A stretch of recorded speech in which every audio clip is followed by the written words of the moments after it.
আসসালামু আলাইকুম। লিজাস কুকিংয়ে সবাইকে স্বাগতম। আমন্ত্রণ জানাচ্ছি আমার নতুন একটি এপিসোড দেখার জন্য। আজকে আমি তৈরি করব রেডিমেড মশলা দিয়ে বিরিয়ানি রেসিপি। আশা করি আমার আজকের রেসিপিটি আপনাদের কাছে ভীষণ ভালো লাগবে। আর ভালো লাগলে আমার চ্যানেলটি সাবস্ক্রাইব করে ফ্রেন্ডস অ্যান্ড ফ্যামিলির সাথে শেয়ার করবেন। আর পাশে থাকা বেল বাটনে ক্লিক করে রাখবেন আমার পরবর্তী ভিডিওর নোটিফিকেশন পাওয়ার জন্য। আর ভিডিওটি দেখা শুরু করার আগে অবশ্যই একটি লাইক দিয়ে তারপর দেখা শুরু করবেন। তো এর জন্য আমি এখানে একটি আলু কেটে নিয়েছি। আর এই আলুর মধ্যে দিয়ে দিচ্ছি 1/4 চা চামচ লবণ, দিয়ে দিচ্ছি 1/4 চা চামচ হলুদের গুঁড়া, 1/4 চা চামচ মরিচের গুঁড়া। এগুলোকে দিয়ে একটু ভালো করে মিক্স করে নিচ্ছি। এটা অপশনাল, এটা কিন্তু আপনারা না চাইলে না দিতে পারেন। আপনারা কিন্তু শুধু আলুটাও ভেজে নিতে পারেন। আমার কাছে এই মশলাগুলো দিয়ে ভেজে নিলে কিন্তু খুব ভালো লাগে, তাই আমি দিয়ে দিয়েছি। এবার চুলায় আগে থেকে তেল দিয়ে গরম করে নিয়েছি। সেই তেলের মধ্যে এবার এই আলুগুলোকে দিয়ে দিচ্ছি। আলুগুলো একটা পাশ ভাজা হয়ে আসলে অপর পাশটাকে উল্টে দিতে হবে। আর আলুগুলোকে একটু কালার করে ভেজে নিচ্ছি। এতে করে কিন্তু এই আলুগুলো খেতে ভীষণ ভালো লাগবে। আলুগুলো কিন্তু ভাজা হয়ে গিয়েছে। এবার এই আলুগুলোকে তেল থেকে তুলে নিচ্ছি। আর বিরিয়ানির মধ্যে আলু দিতে চাইলে অবশ্যই কিন্তু এভাবে একটু কালার করে ভেজে নেবেন। এতে করে এই আলুগুলো খেতে ভীষণ ভালো লাগবে। আলুগুলো তুলে নিয়ে একটা সাইডে রেখে দিচ্ছি।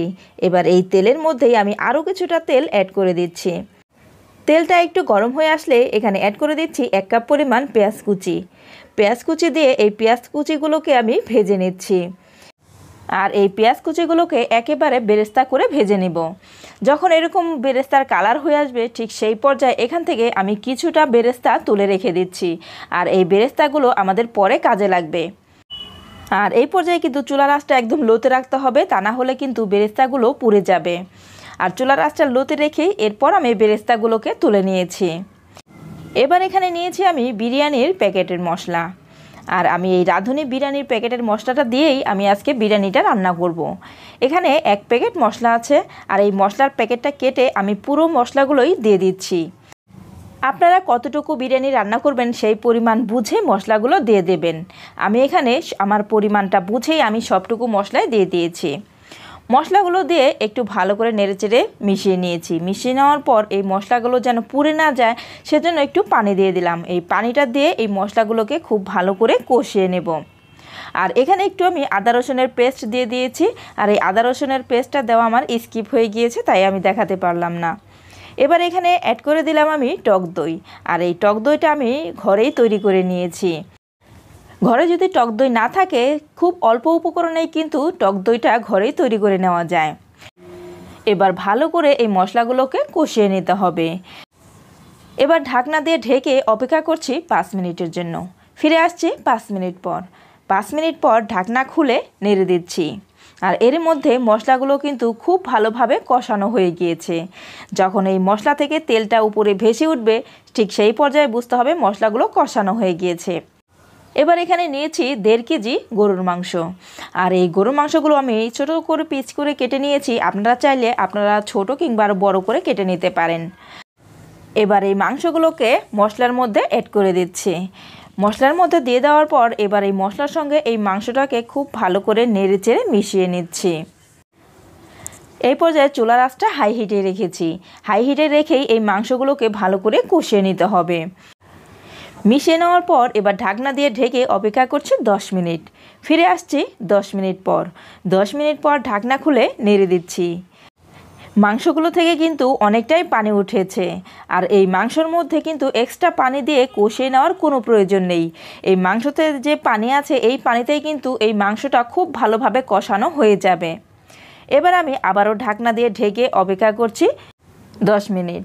ফিরে আসছি 10 মিনিট পর। 10 মিনিট পর ঢাকনা খুলে নেড়ে দিয়ে এখানে অ্যাড করে দিচ্ছি স্বাদমতো লবণ। আর লবণটা কিন্তু অবশ্যই আপনারা আপনাদের পরিমাণ মতো অ্যাড করে দিবেন। আর লবণটা অবশ্যই একটু চেক করে দেখে তারপরে দিয়ে দিতে হবে। লবণটা দিয়ে একটু ভালো করে মিক্স করে নিচ্ছি। এবার ঢাকনা দিয়ে ঢেকে এই মাংসটাকে খুব ভালো করে কষিয়ে নিচ্ছি। মাংসগুলো কিন্তু কষানো হয়ে গিয়েছে। আমি অনেকটা সময় নিয়ে এই মাংসটা কিন্তু কষিয়ে নিয়েছি। মাংসটা নরম হয়ে গিয়েছে আর ঝোলটাও অনেকটাই কমে গিয়েছে। আর যতটুকু আছে এটুকু নাড়াচাড়া করতে করতে শুকিয়ে যাবে। যখন এই মাংস থেকে তেলটা উপরে ছেড়ে দেবে ঠিক তখনই বুঝতে হবে মাংসটা কষানো হয়ে গিয়েছে। এবার এখানে অ্যাড করে দিচ্ছি পরিমাণ মতো ঝোল।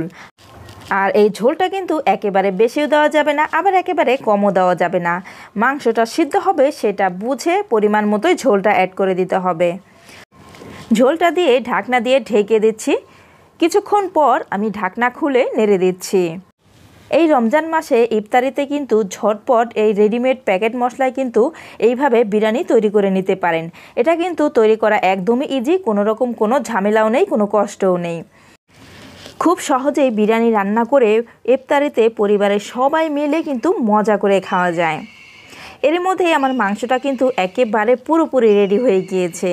তো দেখতেই পাচ্ছেন ঝোলটা একদম পুরোপুরি শুকিয়ে গিয়েছে আর তেলটাও কিন্তু একদম ছেড়ে দিয়েছে।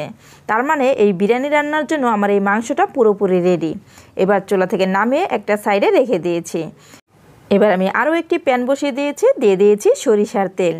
আর অবশ্যই কিন্তু এই বিরিয়ানি রান্নায় সরিষার তেলটা দেওয়ার চেষ্টা করবেন। দিলাম একটি তেজপাতা মাঝখান থেকে ছিঁড়ে, 3 টুকরো দারুচিনি, 3টি এলাচ, 4-5টি লবঙ্গ। এবার এই মশলাগুলোকে একটু ভেজে নিচ্ছি। এবার এখানে অ্যাড করে দিচ্ছি একটি পেঁয়াজ কুচি। পেঁয়াজ কুচি দিয়ে এবার ভালো করে নেড়ে চেড়ে ভেজে নিচ্ছি। এগুলোকে একটু ভালো করে ভেজে নিতে হবে। যখন এই মশলা থেকে একটু ফ্লেভার বের হবে তখন বুঝতে হবে মশলাগুলো ভাজা হয়ে গিয়েছে। এবার এখানে অ্যাড করে দিচ্ছি পোলাওর চাল। আর এই চালগুলোকে আমি আগে থেকেই ধুয়ে পানি ঝরিয়ে নিয়েছি। আর এখানে আমি 1/2 কেজি পোলাওর চাল নিয়েছি। আর এই চাউলটাকে খুব ভালো করে ভেজে নিচ্ছি। এই তেলের মধ্যে কিন্তু চাউলটাকে অবশ্যই ভেজে নিতে হবে। আর এই চাউলটা যত ভালোভাবে ভাজা হবে ততই কিন্তু এই বিরিয়ানিটা ঝরঝরে হবে আর খেতেও কিন্তু ভীষণ ভালো লাগবে। আমি ভালো করে নেড়ে চেড়ে ভেজে নিয়েছি। ভেজে নেওয়ার পর এবার এখানে অ্যাড করে দিচ্ছি ফুটন্ত গরম পানি। আর এখানে 1/2 কেজি চাউলের জন্য আমি 1 কেজি পরিমাণ পানি দিয়েছি। আর যতটুকু চাউল থাকবে তার চেয়ে ডাবল কিন্তু পানি নিতে হবে, তাহলেই কিন্তু এই বিরিয়ানিটা একদম ঝরঝরে হবে। পানিটা দিয়ে আমি ভালো করে নেড়েচেড়ে মিক্স করে নিচ্ছি। এবার এখানে অ্যাড করে দিচ্ছি লবণ। আর লবণটা কিন্তু স্বাদ অনুযায়ী দিয়ে দিতে হবে। এবার এখানে দিয়ে দিচ্ছি গুঁড়ো দুধ। আর গুঁড়ো দুধটা এখানে আমি 2 টেবিল চামচ পরিমাণ দিয়েছি। আর গুঁড়ো দুধটা দেওয়ার সঙ্গে সঙ্গে কিন্তু ভালো করে নেড়ে মিশিয়ে দিতে হবে, তা না হলে কিন্তু গুঁড়ো দুধটা দলা পেকে থাকবে। ভালো করে মিশিয়ে নেওয়ার পর এখানে দিয়ে দিলাম 4টি কাঁচামরিচ। এটা অপশনাল, চাইলে কিন্তু দিতে পারেন, না চাইলে না দিতে পারেন। আমার কাছে এই কাঁচামরিচের ফ্লেভারটা ভালো লাগে, তাই আমি কাঁচামরিচটা অ্যাড করে দিয়েছি। কাঁচামরিচটা দেওয়ার পর আমি ভালো করে মিক্স করে নিচ্ছি। ভালো করে মিক্স করে নেওয়ার পর এবার ঢাকনা দিয়ে ঢেকে অপেক্ষা করছি 10 মিনিট। আর এই পর্যায়ে কিন্তু চুলার আঁচটা লোতে রাখতে হবে। ফিরে আসছি 10 মিনিট পর। 10 মিনিট পর ঢাকনা খুলে নেড়ে দিচ্ছি। নেড়ে দেওয়ার পর আমি মাঝখান থেকে পোলাওগুলোকে একটু সরিয়ে নিয়েছি। এবার এখানে দিয়ে দিলাম সেই রান্না করে রাখা গরুর মাংস। এবার এই মাংসগুলো দিয়ে ভালো করে নেড়েচেড়ে মিশিয়ে নিচ্ছি। আমি কিন্তু একেবারে ভালো করে মিশিয়ে দিয়ে দিচ্ছি। আপনারা চাইলে এইভাবেই কিন্তু দমে রেখে দিতে পারেন। এইভাবে মিশিয়ে দিলে আমার কাছে সুবিধা মনে হয়, সেজন্য আমি মিশিয়ে দিচ্ছি। কারণ এইভাবে মিশিয়ে দিলে নিচে থেকে আর পোড়া লেগে যাবে না। মিশিয়ে নেওয়া হয়ে গেছে। এবার এখানে আমি কিছু উপকরণ অ্যাড করে দেব। এখানে দিয়ে দিচ্ছি সেই ভেজে রাখা আলু। আলুটাকে এভাবে একটু ছড়িয়ে দিতে হবে। আলুটাকে একটু ছড়িয়ে দেওয়ার পর এবার এখানে অ্যাড করে দিচ্ছি 5-6টি আলু বোখরা। আলু বোখরাগুলোকেও এভাবে একটু ছড়িয়ে দিতে হবে। এবার এখানে অ্যাড করে দিচ্ছি কিশমিশ। আর আমি এখানে 2 টেবিল চামচ পরিমাণ কিশমিশ দিয়েছি। কিশমিশগুলোকেও এভাবে ছড়িয়ে দিতে হবে। এবার দিয়ে দিচ্ছি 1 টেবিল চামচ পরিমাণ কেওড়া জল। আর অবশ্যই কিন্তু এই কেওড়া জলটা দেওয়ার চেষ্টা করবেন, এতে খুব সুন্দর একটা ফ্লেভার আসবে। এবার দিয়ে দিচ্ছি 1 টেবিল চামচ পরিমাণ ঘি। এবার এখানে অ্যাড করে দিচ্ছি সেই আগে থেকে ভেজে রাখা পেঁয়াজের বেরেস্তা। পেঁয়াজের বেরেস্তাগুলোকে এভাবে একটু ছড়িয়ে ছিটিয়ে দিতে হবে। পেঁয়াজের বেরেস্তা দিলে এটা দেখতেও যেমন সুন্দর লাগে আর খেতেও কিন্তু ভীষণ ভালো লাগে। এবার ঢাকনা দিয়ে ঢেকে অপেক্ষা করছি 20 মিনিট। ফিরে আসছি 20 মিনিট পর। 20 মিনিট পর দমে রাখার পর আমার এই বিরিয়ানিটা কিন্তু একেবারে পুরোপুরি রেডি। এবার আমি একটু নাড়াচাড়া করে দেখিয়ে দিচ্ছি। আমার এই বিরিয়ানি রান্নাটা কিন্তু একদম পারফেক্টভাবে হয়ে গিয়েছে। এটা কিন্তু একদমই নিচে থেকে পোড়া লেগে যায়নি আর একেবারে ঝরঝরে হয়েছে। এবার আমি চুলা থেকে নামিয়ে সার্ভ করে দেখিয়ে দিচ্ছি। তো ফ্রেন্ডস, আমার আজকের রেসিপিটি আপনাদের কাছে কেমন লেগেছে অবশ্যই আমাকে কমেন্ট করে জানাবেন।